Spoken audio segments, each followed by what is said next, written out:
financially fit for life philosophy is principle-centered, what I refer to as principle-centered wealth. Today, I would like to share with you a principle that will forever change the way you feel, think, and act about money. It's called wealth-bound. I'm here to tell you that you should never be bound to a budget. Rather, be wealth-bound. The Wealth Compass will direct you wealth-bound towards your wealth vision, goals, and dreams. The Wealth Compass will show you how to spend your way to wealth because wealth depends more upon how you spend than how much you earn. The Wealth Compass is based on the premise that you spend money one of four ways. Your money is going east, west, north, or south. Your money can't go any other direction. Money going east is money spent on things that appreciate in value.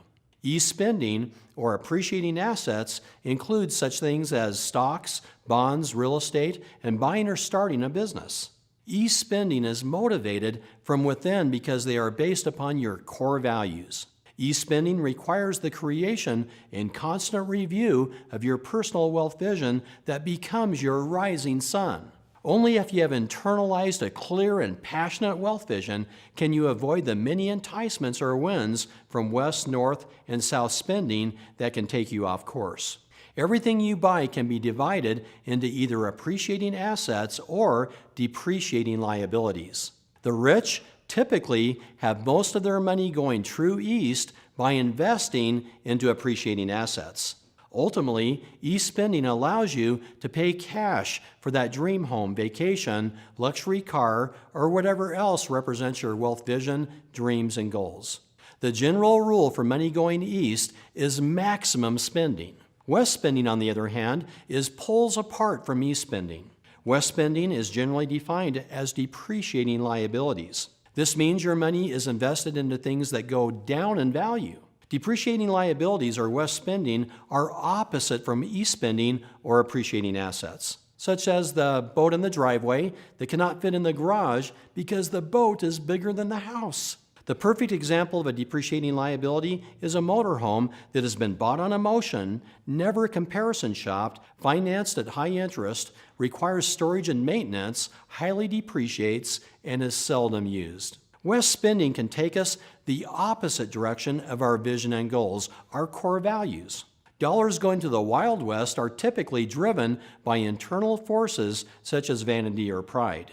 West spending is the cycle of spending money you don't have to buy things you don't want to impress people you don't like. West expenditures often are in direct opposition to initiative and self-discipline. They are usually highly emotional buying decisions masked as poor logic. They are usually highly emotional buying decisions masked by poor logic. Spending like eating is 90% emotional. Simply stated, we spend by emotion and then justify by logic. West expenditures, leased or financed, create an illusion of prosperity. We then find ourselves in bondage to a piece of metal or other man-made object that has suddenly lost its allure and is already depreciated in value. This can turn into hating the possession we thought we'd love. This is when we truly learn that less is usually more when it comes to our spending. This is when we truly learn that less is usually more when it comes to our spending. Examine the lives of the super wealthy. You'll discover that the one common thread they share is their consistent east spending into appreciating assets as opposed to money going west into depreciating liabilities. Some have been doing it for generations. It's important to realize that whenever you go west financially, someone else is going east. It's important to realize that whenever you go west financially, someone else is going east. That someone usually includes your banker. Think about it. You pay interest and they collect it. So the poor get poorer and the rich get richer. Never forget that nothing robs one's financial future more than the inability to defer gratification. Some make the mistake of thinking that West expenditures are the comforts and luxuries of life and should forever be avoided. That's far from the truth and is scarcity thinking. Luxuries are the benefits of abundance and the fruits of East spending.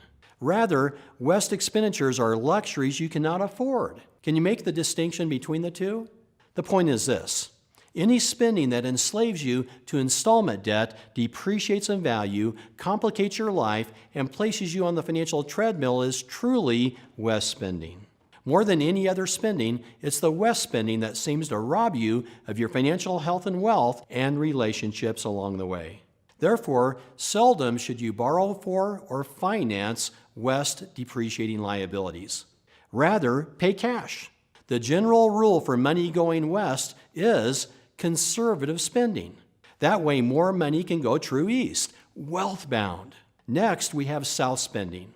These are obligations including your basic living expenses. In the event that South obligations are not met on a timely basis or neglected, every other aspect of your life is adversely affected, including your emotional health, your physical health, and your relationships. According to a university study, it was revealed that 89% of all divorces are directly related to financial problems. South expenditures exhibit Maslow's hierarchy of needs at work, which states basic needs, such as food and shelter, must be met before funding the IRA. For the masses, money going south simply means making ends meet rather than living the good life. South spending requires very little initiative or self-discipline.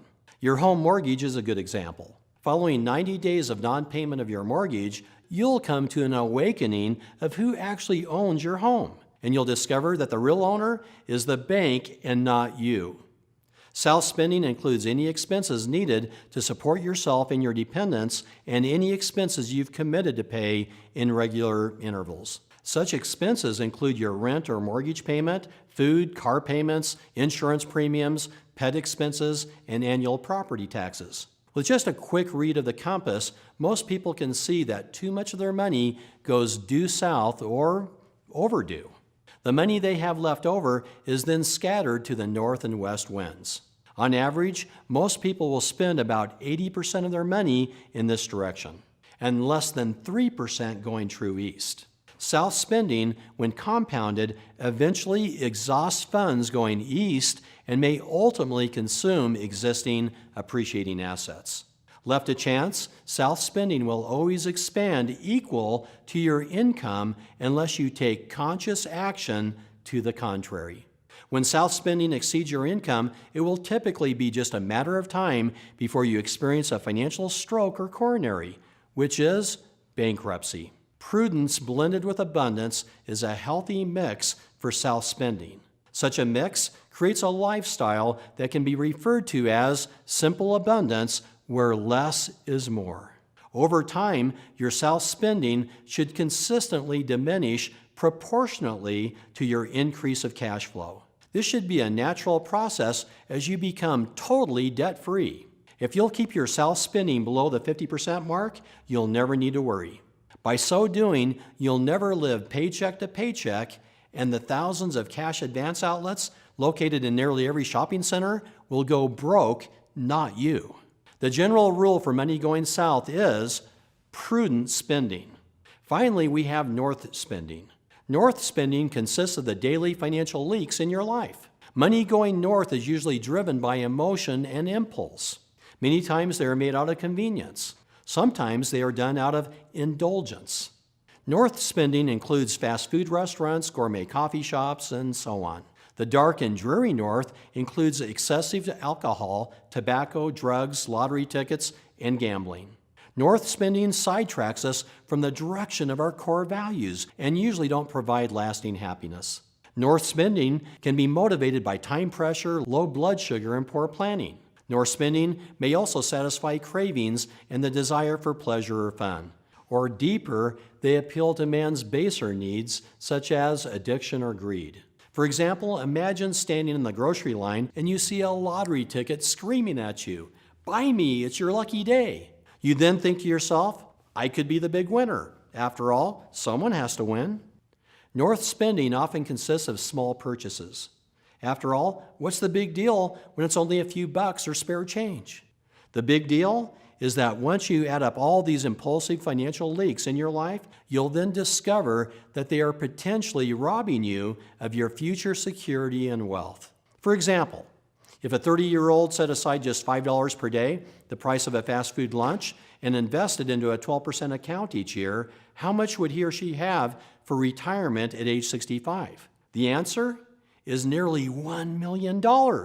So if you can afford to eat at McDonald's, then you can afford to become a millionaire. The final decision will be based upon your financial integrity, decisions that are in alignment with what you truly want. Remember, the general rule for money going north is minimum spending. The intent of the Wealth Compass is not to restrict you or to subject you to a life of scarcity. To the contrary, it is designed to give you what you truly desire and want. It will take you to a life of health, wealth, and abundance. So never again be bound to a budget. Rather, take the Wealth Compass to heart and be wealth-bound.